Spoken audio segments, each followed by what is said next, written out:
নমস্কার, কেমন আছো সবাই?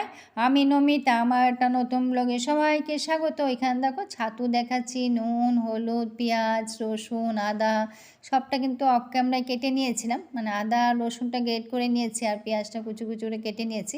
আর দেখো ছাতুটা কিন্তু মাখা হয়ে গেছে।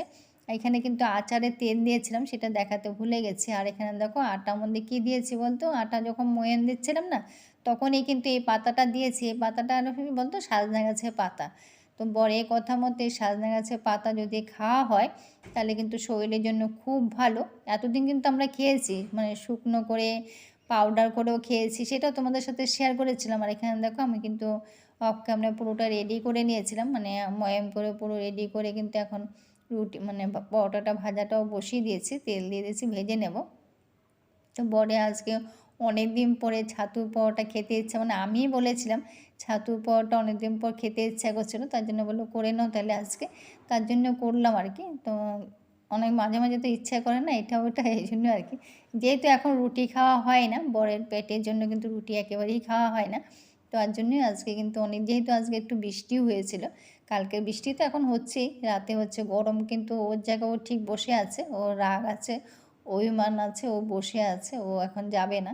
যাই হোক, বৃষ্টি কিন্তু হচ্ছে, রাতেও হচ্ছে, সকালেও হচ্ছে, আবার রোদও উঠছে, সব মিলে মিশিয়ে কিন্তু চলছে। যাই ওইখানে পরোটাটাও ভাজা হয়ে গেল, তো বরকে এখন দিয়ে দেবো খেতে। আর অফ ক্যামেরায় কিন্তু বেগুন বটি করেছিলাম, তো বেগুন বটি দিয়ে ও পরোটাটা খাবে, ও নিজেই বলেছে, সেটা দেখাতে ভুলে গেছি। বেগুন বটি যে করেছিলাম, বেগুনটাও খুব পছন্দ করে, তো যে কোনো জিনিস দিয়ে বেগুন বটি খেতে কিন্তু খুব ভালোবাসে। আর এখানে দেখো যখন ছেলের জন্য মানে ভাজা বসিয়েছি পরোটাটা, তখনই মনে পড়লো আর কি, তোমাদেরকে তো দেখাতেই ভুলে গেছিলাম যে আমি যে আচারে তেল দিয়েছিলাম, এখানে এই যে আচারে তেল দিয়েছিলাম আর কি, মানে ছাতু মাখাটার মধ্যে, ছাতু মাখার মধ্যে যদি আচারে তেল দেওয়া হয় না, তাহলে কিন্তু খেতে বেশ ভালোই লাগে। একটা আচারের তেলের গন্ধটা কিন্তু বেশ, ফ্লেভারটা বেশ ভালো লাগে।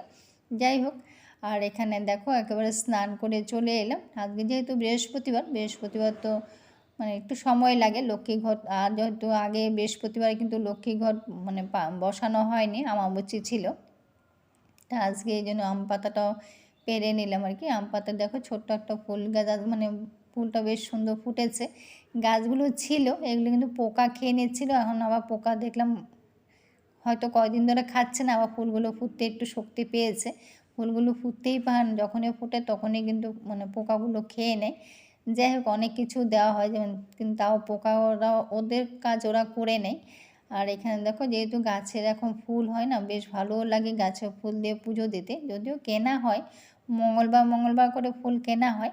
আর থাকে আর কি, গাঁদা ফুল থাকে, ওই ফুলও মানে একসাথে মিশিয়ে পুজোটা হয়ে যায়।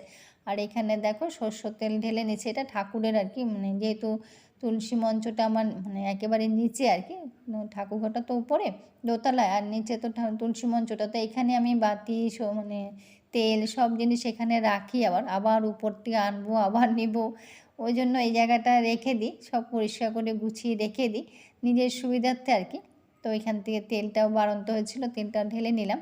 আজকে যেহেতু বৃহস্পতিবার, তো বৃহস্পতিবার তো কলা গাছ পুজো করি, তো সেটাও করে নিলাম অফ ক্যামেরা, পুজোটা আমার হয়ে গেছে। আর তুলসী মঞ্চটাও পরিষ্কার করে নিয়েছি, পরিষ্কার করতে তো একটু সময় লাগে, আর এখন তো যেহেতু বৃষ্টি হচ্ছে একটু নোংরাও হয় বেশি।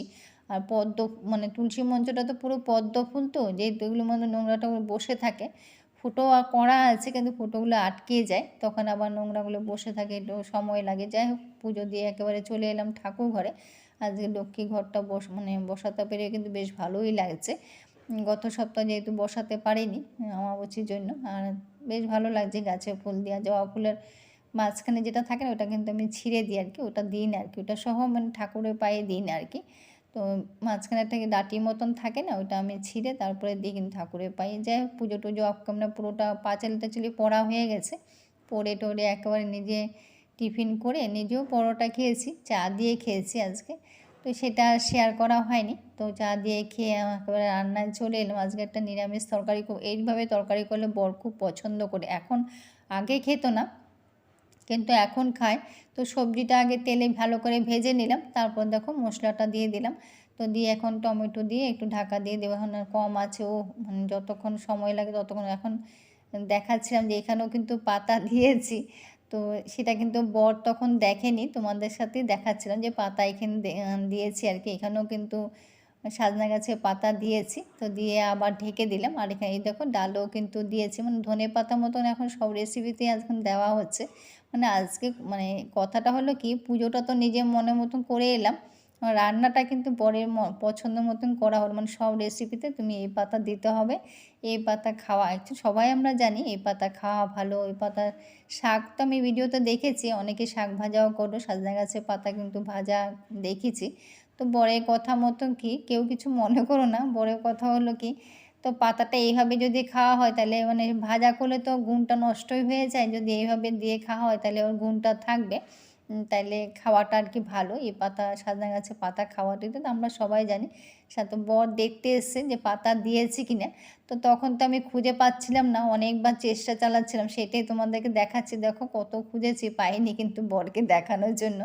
যাই হোক, তারপর পাতা তো মিশে গেছে। আর এখানে দেখো মাছ ভাজা বসিয়ে দিলাম, আর এখানে করলা অল্প ছিল সেটাও ভাজা বসিয়ে দিয়েছি। তো করলা ভাজা আর মাছ ভাজাটা এক পাশাপাশি বসিয়ে দিলাম যাতে তাড়াতাড়ি হয়ে যায়। আমরা সম্পর্ক বাঁচানোর জন্য সবাই কিন্তু একাই সরি বলে কিন্তু দায়িত্ব নেওয়াটা কিন্তু ঠিক না, তাই না বলো? মানে একটা সম্পর্ক কিন্তু মানে একা একা তার সম্পর্ক হয় না। আর এখানে দেখো মাছের মশলাটাও কষিয়ে নিয়েছি, অফ ক্যামেরায় কষিয়ে নিয়েছি মশলাটা, মানে যা দিতে হয় আর কি। কালো জিরা ফোড়ন দিয়ে আমি করছি আর কি, পাতলা করে ঝোল করব, যেহেতু বড় মাছ ওই জন্যই পাতলা করে ঝোল করব আর কি। তার জন্য গরম জলটাও দিয়ে দিলাম। আর এখানে আলু দিয়ে করেছি, প্রথম ভেবেছিলাম বেগুন দিয়ে আলু বেগুন দেবো, পরে আর দিইনি। তো দেখো মাছ রান্নাটাও হয়ে গেছে, আর এখন রান্নাঘরটা পরিষ্কার, মানে এই রান্নাঘর থেকে ওই রান্নাঘর আমার এটা প্রতিনিয়তই করতে হচ্ছে। তো ওই রান্নাঘর পরিষ্কার করে এই রান্নাঘরে চলে এলাম। তো যেটা বলছিলাম আর কি, হাতের তালি কিন্তু এক হাতে বাজে না, তাই না বলো? যখন কোনো বিষয়ে সমস্যা হয় তখন কিন্তু সমস্যাটা একা একা হয় না, সমস্যাটা কিন্তু মিলে হয়। মানে একা একা তো কেউ সমস্যার সৃষ্টি করতে পারে না, সমস্যার সৃষ্টি করতে গেলে তো মানে জনসংখ্যাটাও লাগবে, তাই না বলো? যেটা আমি বোঝাতে চাইছি, সবার মধ্যে তো রাগ অভিমান সবই আছে, রাগ অভিমান তো নেই এমন তো কেউ বলতে পারবে না আমার মধ্যে রাগ নেই অভিমান নেই, সবার মধ্যেই আছে।